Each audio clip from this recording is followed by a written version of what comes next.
I'm here on the floor of the Global Energy Show in Calgary with Julie Lemieux. She is the president and CEO of Triple Point Resources. That's a company that's based here in Calgary, right? Yes. But it's also active out east. You're a native from Quebec, but like myself, you've seen the light and become a convert to Alberta. Exactly. But you guys do business in Alberta and out east. Do you want to tell us a bit more about that? Yeah, so the office that we have here is in Calgary, but our flagship project, is in Newfoundland. So we were spun out from a company called Atlas Salt, and they had part of their portfolio of assets, they had the salt dome.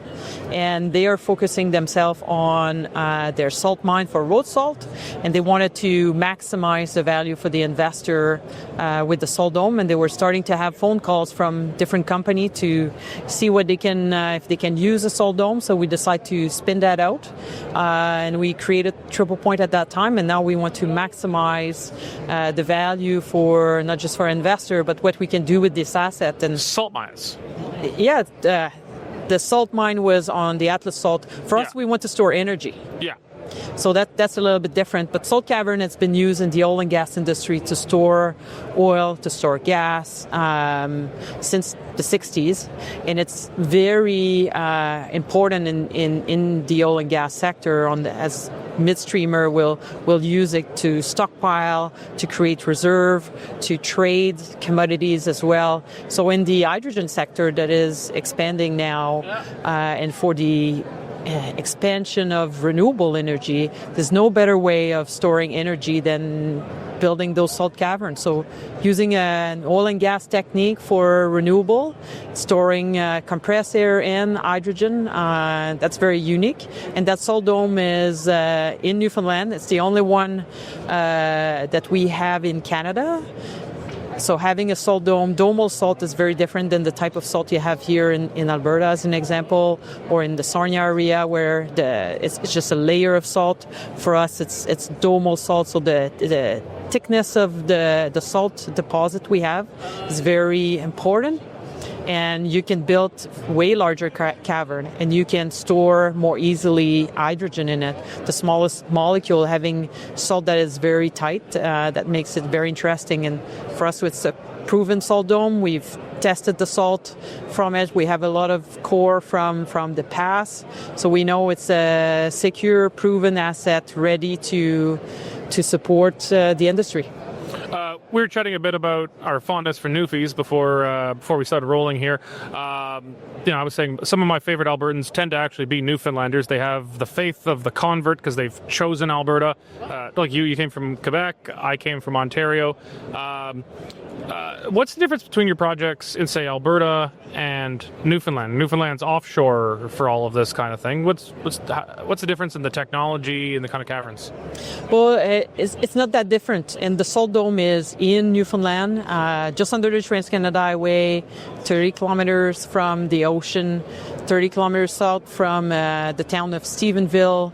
That makes it an onshore asset. But the main important aspect is it's one of the most prominent wind corridor in the world, one of the best ones. So there's a lot of massive wind farms that are coming to be in operation in Newfoundland. And the only way you can store the excess energy that we will have from the renewable that will come online, and it's already the electricity out there is with hydro. So to gather and store somewhere all the excess that you have on the grid, there's no better way than using salt cavern. And the power line is just above our head. So it's even better. And I see you shaking your head on this concept. Well, the technology. I mean, it's okay. Without making this a science class, as much as you can, just explain it to me, like, so for I can understand it for our viewers. How does this technology work? Yeah. So first, I will go back to the salt deposit. So it's a 5 kilometers structure by 4.5, almost 2 kilometers deep, and there's massive salt that is super tight. So what you're going to use as technique to do a cavern is you're going to drill on surface all the way to the base of the cavern you want to create, and slowly you're going to inject water. So you do solution mining. and we'll create a cavity that's roughly 80 meters wide by 200, 300, 400 meters high, depending of the project we want to attach. And then you have an empty space that is ready to accommodate either a gas, or in our case, we believe we need to support the grid to start with. So the best way there is to use compressed air energy storage.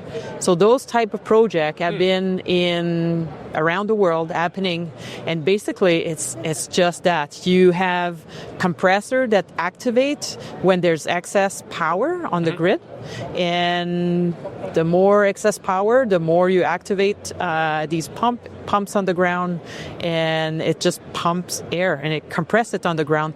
Once you release it, that's where the beauty is, and you can imagine it's like pumping your tire. So you pump your tire to a point. That's energy. And that's energy. And then when you release it, air is coming out. That air will funnel through a turbine again. You can regenerate power, and you will regenerate electricity for the grid when it needs it. So it acts a little bit like a pacemaker, if you want. So you charge those caverns. So it's massive kind of battery that you have available.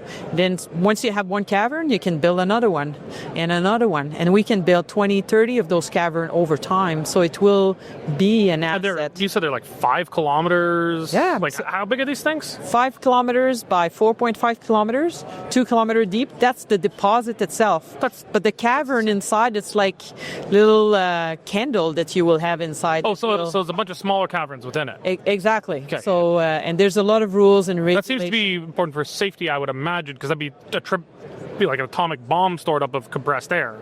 Well, compressed air is just that. It's compressed air, so you will release it no matter what. The other thing is you can have electrolyzer as well.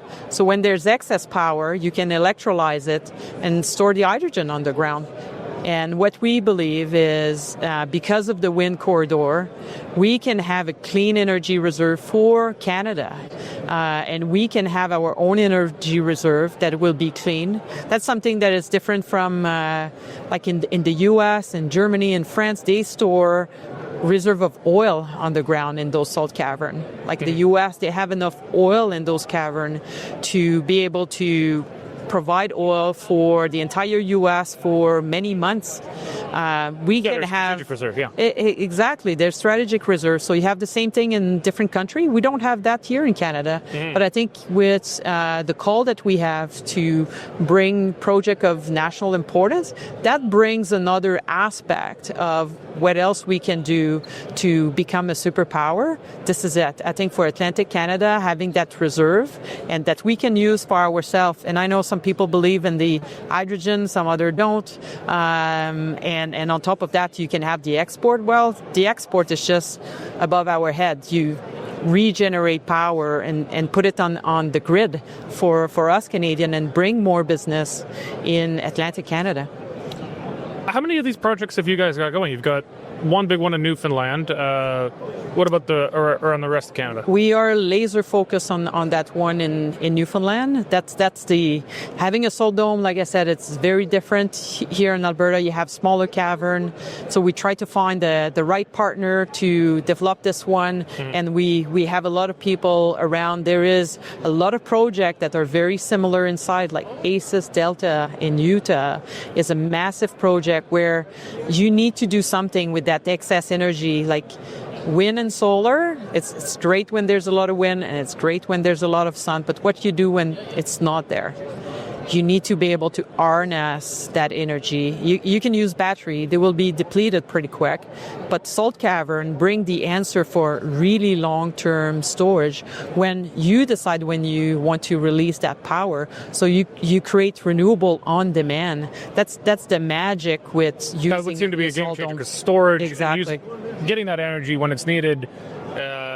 that's one of the big key weaknesses of a lot of those renewables. So that would seem to be a game changer if you're able to bring that. Exactly, and that's something that we've been talking about for the last 2 years, and now you see that there's a lot more traction and there's a lot more interest about Atlantic Canada with the wind resources they have there. And yes, we can have another cavern for natural gas, or we can have another cavern for oil. At this stage, we want to see and continue to advance those clean energy projects, and they're all coming together. So I think for Canada, it's another opportunity we have on our superpower side. Well, thank you very much. That's fascinating stuff. I know you've talked to some of our reporters before, and I'm sure we'll be talking again. Yeah, I'm sure. Thank you. Thank you.